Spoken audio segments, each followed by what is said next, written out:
بسم اللہ الرحمن الرحیم۔ پہلے بعض اہم خبروں کی سرخیاں۔ ہندوستان کے صدارتی الیکشن میں حزب اختلاف کے متحدہ امیدوار یشونت سنہا کا حیدرآباد پہنچنے پر زبردست عوامی استقبال کیا گیا ہے۔ پاکستان میں مہنگائی بلند ترین سطح پر پہنچ گئی ہے۔ ایران کے صوبہ ہرمزگان میں آنے والے زلزلے میں 5 افراد جاں بحق اور 39 زخمی ہو گئے ہیں۔ روس کی وزارت دفاع نے یوکرین کے رہائشی علاقوں پر بمباری کے دعووں کو سختی کے ساتھ مسترد کر دیا ہے، اور ایران کی قومی اسکواش ٹیم نے مغربی ایشیائی چیمپئن شپ کے مقابلوں میں قطر کو ہرا دیا ہے۔ اہم خبروں کی سرخیوں کے بعد اب خبروں کی تفصیل۔ ہندوستان کے صدارتی الیکشن میں حزب اختلاف کے متحدہ امیدوار یشونت سنہا کا حیدرآباد پہنچنے پر زبردست عوامی استقبال کیا گیا ہے۔ ہندوستانی میڈیا ذرائع کے مطابق حزب اختلاف کے متحدہ صدارتی امیدوار یشونت سنہا کے استقبال میں حیدرآباد ہوائی اڈے سے بڑی استقبالی ریلی نکالی گئی۔ رپورٹوں میں حیدرآباد کے میئر کے حوالے سے بتایا گیا ہے کہ ہر اسمبلی حلقے سے 4000 افراد استقبالیہ ریلی میں شریک ہوئے۔ واضح رہے کہ ریاست تلنگانہ کی حکمراں پارٹی TRS بھی یشونت سنہا کی حامی سیاسی جماعتوں میں شامل ہے۔ اس موقع پر TRS کے ایک رکن اسمبلی نے کہا کہ ملک کے موجودہ حالات یشونت سنہا جیسی مضبوط شخصیت کے صدر بننے کے متقاضی ہیں۔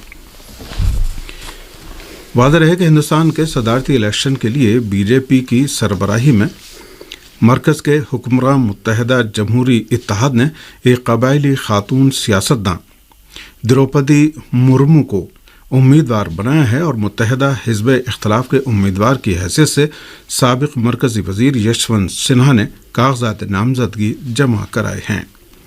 ہندوستان میں صدارتی الیکشن کے لیے 18 جولائی کو ووٹنگ ہوگی اور 21 جولائی کو ووٹوں کی گنتی ہوگی۔ دہلی پولیس نے صحافی محمد زبیر پر کئی نئے الزامات عائد کر دیے ہیں۔ میڈیا رپورٹوں کے مطابق دہلی پولیس نے 2018 کے ایک ٹویٹ کے بہانے گرفتار صحافی محمد زبیر پر مجرمانہ سازش اور ثبوت مٹانے کے الزامات بھی عائد کر دیے ہیں۔ موصولہ رپورٹ کے مطابق دہلی پولیس نے پٹیالہ ہاؤس کورٹ کو بتایا ہے کہ مجرمانہ سازش اور ثبوت مٹانے کے الزامات فارین کنٹریبیوشن ریگولیشن ایکٹ کی دفعہ 35 کے ساتھ منسلک کیے ہیں۔ رپورٹ کے مطابق دہلی پولیس نے صحافی محمد زبیر کی ضمانت کی درخواست کی مخالفت کرتے ہوئے ان کے 14 دن کے ریمانڈ کی درخواست کی۔ واضح رہے کہ دہلی پولیس نے صحافی محمد زبیر کو 2018 میں ایک ٹویٹ میں مذہبی جذبات کو ٹھیس پہنچانے کا الزام لگایا ہے۔ ہندوستان کے حزب اختلاف کی سبھی جماعتوں نے صحافی محمد زبیر کی گرفتاری کو BJP حکومت کی انتقامی کارروائی قرار دیتے ہوئے اس کی سخت مذمت اور ان کی فوری رہائی کا مطالبہ کیا ہے۔ قابل ذکر ہے کہ دہلی پولیس نے محمد زبیر پر نئے الزامات ایسی حالت میں عائد کیے ہیں کہ اس نے BJP کی سابق ترجمان نوپور شرما کو اب تک گرفتار نہیں کیا ہے، جس کے توہین آمیز بیان کی وجہ سے پوری دنیا اب تک گرفتار نہ کرنے پر جمعے کو دہلی پولیس کی سرزنش کی تھی۔ ہندوستانی سپریم کورٹ نے نوپور شرما کی ایک درخواست پر سماعت کے دوران اپنے ریمارکس میں دہلی پولیس کی سخت سرزنش کرتے ہوئے استفسار کیا کہ دہلی پولیس نے نوپور شرما کی گرفتاری کے لیے اب تک کیا کیا ہے۔ پاکستان میں مہنگائی بلند ترین سطح پر پہنچ گئی ہے۔ میڈیا رپورٹوں کے مطابق پاکستان میں حکومت کی تمام تر کوششوں کے باوجود مہنگائی قابو میں نہیں آ رہی ہے۔ موصولہ رپورٹ کے مطابق جون کے مہینے میں مہنگائی 21.32% تک پہنچ گئی، جو گزشتہ 13 برس کی بلند ترین سطح ہے۔ یہ ایسی حالت میں ہے کہ پاکستان میں 2021-22 کے مالی سال میں مہنگائی کی شرح 12.15% تھی۔ رپورٹ کے مطابق رواں سال کے مئی کے مہینے کے مقابلے میں جون کے مہینے میں مہنگائی کی شرح میں 6.34% اضافہ ریکارڈ کیا گیا۔ البتہ بعض چیزوں کی قیمتیں مئی کے مقابلے میں جون میں کم ہوئی ہیں، لیکن اکثر ضروری اشیاء کی قیمتیں بڑھی ہیں۔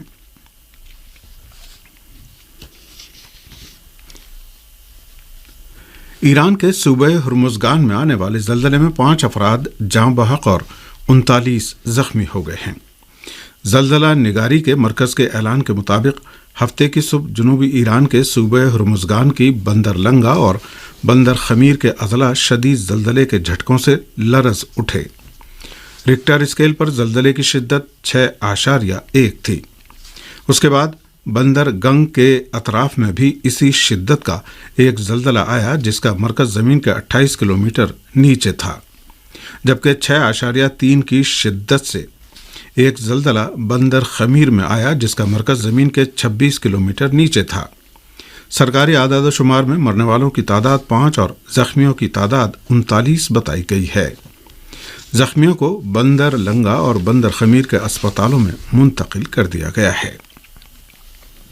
ایران کے وزیر صحت بہرام عین اللہ نے متعلقہ حکام کو زخمیوں کی ہر ممکن مدد کی ہدایت جاری کر دی ہے۔ یہ خبریں آپ کی خدمت میں ریڈیو تہران سے پیش کی جا رہی ہیں۔ اقوام متحدہ نے افغانستان میں خواتین کے حقوق کی خلاف ورزیوں پر گہری تشویش ظاہر کی ہے۔ میڈیا رپورٹوں کے مطابق اقوام متحدہ کی انسانی حقوق کونسل کے اجلاس میں افغانستان میں خواتین کی صورتحال کا جائزہ لیا گیا۔ انسانی حقوق کونسل کے اجلاس میں مندوبین نے طالبان کے دور حکومت میں افغانستان کی خواتین اور لڑکیوں کے حقوق کی پامالی پر تشویش اور ان کے مستقبل کے بارے میں مایوسی کا اظہار کیا۔ اقوام متحدہ کی انسانی حقوق کونسل کا یہ بیان ایسے وقت میں سامنے آیا ہے جب افغان علماء کا اجلاس جمعرات سے کابل میں جاری ہے۔ لڑکیوں کی تعلیم کے بارے میں غور و خوض کرنا اس اجلاس کا ایجنڈا قرار دیا گیا تھا، لیکن کہا جا رہا ہے کہ جمعرات سے اب تک ہونے والی کارروائی میں اس معاملے پر کوئی بات نہیں ہوئی ہے۔ افغان علماء کے لویا جرگہ میں کسی بھی سرکردہ افغان خاتون کو مدعو نہیں کیا گیا، جس پر اندرون افغانستان کڑی نکتہ چینی کی جا رہی ہے۔ اس سے پہلے اقوام متحدہ کے انسانی حقوق کمشنر میشل بیشلے نے کہا تھا کہ افغان خواتین طالبان حکام کے ساتھ براہ راست بات چیت کی خواہاں ہیں۔ مقامی ذرائع نے اسرائیل کے فوجی مرکز میں آگ لگنے کی خبر دی ہے۔ تصنیم خبر رساں ایجنسی نے مقامی ذرائع کے حوالے سے بتایا ہے کہ یہ آگ شمالی مقبوضہ فلسطین کے علاقے الرام کے قریب واقع ایک اسرائیلی چھاونی میں لگی ہے۔ رپورٹ کے مطابق آج صبح لگنے والی آگ پر تا دم تحریر قابو نہیں پایا جا سکا تھا۔ آگ کے نتیجے میں ہونے والے جانی اور مالی نقصان کے بارے میں مقامی ذرائع نے فوری طور پر کچھ نہیں بتایا ہے۔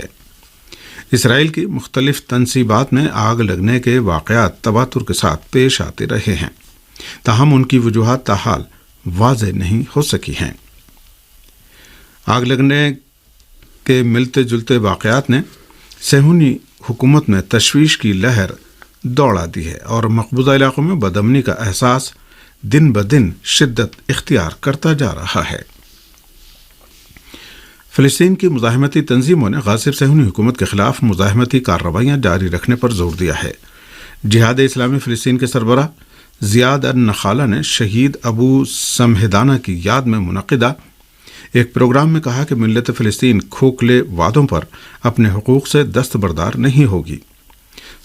جون سن 2006 میں جنوبی غزہ پٹی کے سرحدی علاقے رفح پر صہیونی حکومت کے فوجی ہیلی کاپٹروں کے حملے میں فلسطینی استقامت کے ایک اہم کمانڈر جمال ابو سمہدانہ شہید ہو گئے تھے۔